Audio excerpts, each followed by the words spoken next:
UP police अपने कारनामों के लिए जानी जाती है। आए दिन यूपी पुलिस के कारनामे सरकार की किरकिरी करवाते रहते हैं। इसका ताजा मामला मैनपुरी का है, जहां 4 साल पहले मर चुके एक युवक पर पुलिस ने मुकदमा दर्ज कर लिया है। बता दें कि कोतवाली थाना क्षेत्र में बाढ़ प्रभावित जमीन पर प्लाटिंग की सूचना मिलने पर पुलिस ने 13 लोगों पर मुकदमा दर्ज कर लिया। लेकिन इस मामले में पुलिस की किरकिरी इस वक्त हो गई जब पता चला कि जिन 13 लोगों को इस मामले में आरोपी बनाया गया है, उसमें एक युवक की मौत 4 साल पहले ही हो चुकी है। इस मामले का खुलासा लोधी महासभा के जिलाध्यक्ष अहिवरन सिंह राजपूत ने प्रेस वार्ता कर किया। पीडीआई भारत के लिए मैनपुरी से रजनीकांत तिवारी की रिपोर्ट। सनी त्रिपाठी जो आपके पिताजी के ऊपर एक मुकदमा दर्ज किया गया है, किस मामले में किया गया और पिताजी का नाम क्या? पिताजी का नाम श्री प्रदीप त्रिपाठी है। कहाँ के रहने वाले थे? हम लोग यही जेल चलाए रहते हैं, लोहिया पार्क के सामने। अच्छा, ये मुकदमा किस संबंध में और किसने लिखवाया है? जिला प्रशासन द्वारा लिखवाया गया मुकदमा। हम लोग की जमीन पड़ी हुई थी वहाँ पे, मतलब पुश्तैनी जमीन है, तो उस चक्कर में वो जमीन पड़ी थी, पड़ोस में चल रही थी प्लॉटिंग, तो उसमें हम लोग का कोई मतलब भी नहीं है, प्लॉटिंग चल रही है अलग, तो उसमें वो पिताजी के नाम जमीन थी वो, तो उसी चक्कर में उन्होंने मुकदमा लिखवा दिया। पापा 4 साल पहले एक्सपायरी हो गई जी, अब मुकदमा फिर किसके नाम लिखाया है आप ये बताइए। तो ये जो ना उन्होंने बिना सोचे समझे लिखवा दिया? बिना सोचे समझे। अहिवरन सिंह लोधी राजपूत, अखिल भारतीय लोधी महासभा के मैं जिलाध्यक्ष हूँ।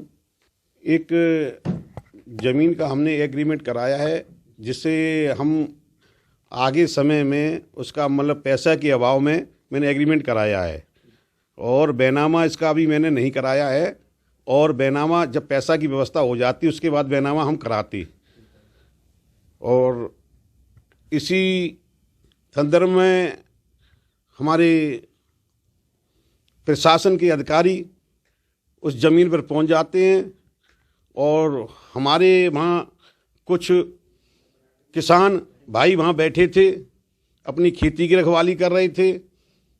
रखवाली करने के बाद तुरंत उनको उठा लिया जाता है, उठाने के बाद कोतवाली लाया जाता है और उनको संगीन धाराओं में जेल भेज दिया जाता है। हम लोगों को बगैर नोटिस दिए सीधी FIR संगीन धाराओं में की गई है। मैं आप लोगों को अवगत कराना चाहता हूं कि बिना नोटिस दिए, बिना सूचना दिए सीधे किसी व्यक्ति को अपराधी बनाना बहुत ही गलत है।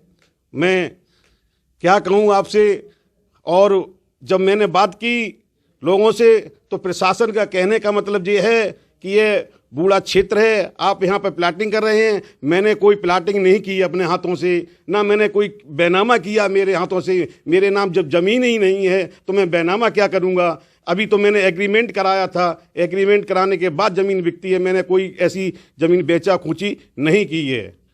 मैं प्रशासन से अनुरोध करता हूँ कि ऐसी कोई कार्रवाई ना करें, और यदि हम लोगों को निर्दोष फंसाया जाता है। मैंने हमारे अखिल भारतीय लोधी महासभा के राष्ट्रीय अध्यक्ष जी हैं, उनसे भी बात की है। हमारी राष्ट्रीय लोधी महासभा के राष्ट्रीय अध्यक्ष आनंद भाई जी हैं, उनसे भी मैंने बात की है। वो लोग जल्दी आके बहुत ही एक बड़ी महापंचायत का आयोजन लोधी महासभा की तरफ से किया जाएगा, और जो यहाँ पर तानाशाही रवैया चल रहा है उसके विरुद्ध हम लोग अपनी आवाज़ उठाएंगे, और प्रशासन को ये अवगत कराएंगे कि ऐसी कार्रवाई दोबारा किसी व्यक्ति के प्रति न की जाए, बगैर नोटिस दिए, बगैर सूचना दिए FIR जो की गई है। मैं अपन अखिल भारतीय लोधी महासभा के राष्ट्रीय अध्यक्ष जी द्वारा जब वो आएंगे बैठकर वो ही निर्णय लेंगे अब इसको क्या करना है। जमीन जेल के जस्ट सामने 2-3 खेत छोड़ के आगे को है, जिसमें उस जमीन में जेल की बाउंड्री भी हो रही है, और बूढ़ा क्षेत्र के नाम जब लिया जाता है तो कम से कम ईशन नंदी से लगा के और पूरा कम से कम 1000 मकान बने हुए हैं। और आपको अवगत कराएं हमें कि क्या वो निवास के पीछे विद्यापुर गांव, पूरा गांव बूढ़ा क्षेत्र में बना हुआ है। उसके बाद नगला टाल पूरा बूढ़ा क्षेत्र में बना हुआ है। सेंट मैरी स्कूल बूढ़ा क्षेत्र में बना हुआ है।